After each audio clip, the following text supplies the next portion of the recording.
Now for your weekend update with Seth Meyers. Hey everybody, I'm Regula for your weekend update.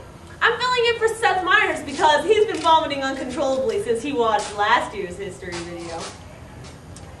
Just recently, Michelangelo completed the ceiling on the Sistine Chapel. The ceiling depicts many scenes from the Bible, including the creation, which can be found in the book of Genesis.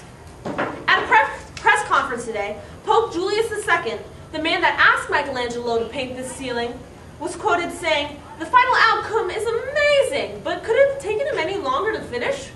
Well, he's sure right when he says that. It took Michelangelo 4 years to complete the entire project. I just hope he knows he's not getting paid by the hour.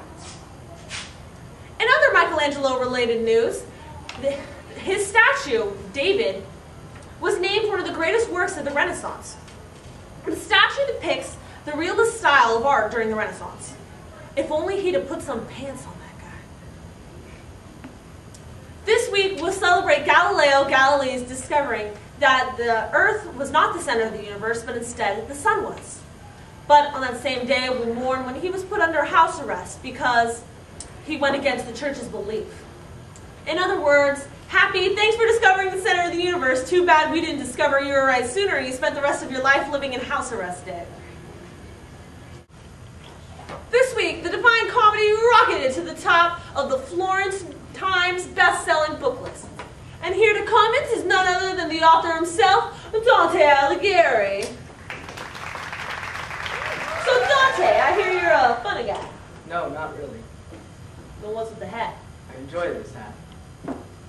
Okay. So I heard your poem, The Divine Comedy, is epic! It's an epic. Like a long, long, long, long, long, long, long, long, long poem. I see.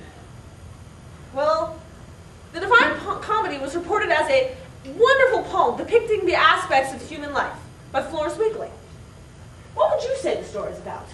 Well, it's a story about human life. But what was your inspiration? Who was your inspiration? Give us the inside scoop. I have no inspiration.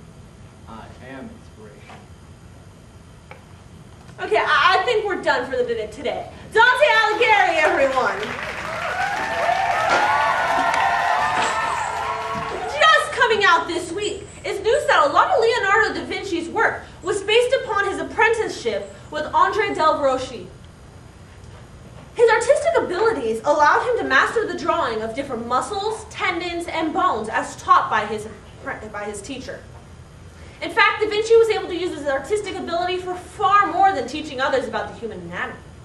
He painted a lot of famous drawings, including the Mona Lisa, my namesake. Nah, I'm just kidding. I was named after a Mexican fairy princess in one of my grandma's old novellas. Just yesterday, it was made official that Johann Gutenberg did in fact print the Bible. Although historians have been thinking this for years, it was just now proven true, seeing as very little is known about his life. All that is known is that the printing of the Bible originated in Germany, and for the next 20 years was spread across Europe, helping citizens read the Bible in many different languages. Yeah, sorry, I couldn't think of a punchline. My teacher said no, sketchy comedy, which means, you know. That's all the time we have this week. I'm Regula, filling in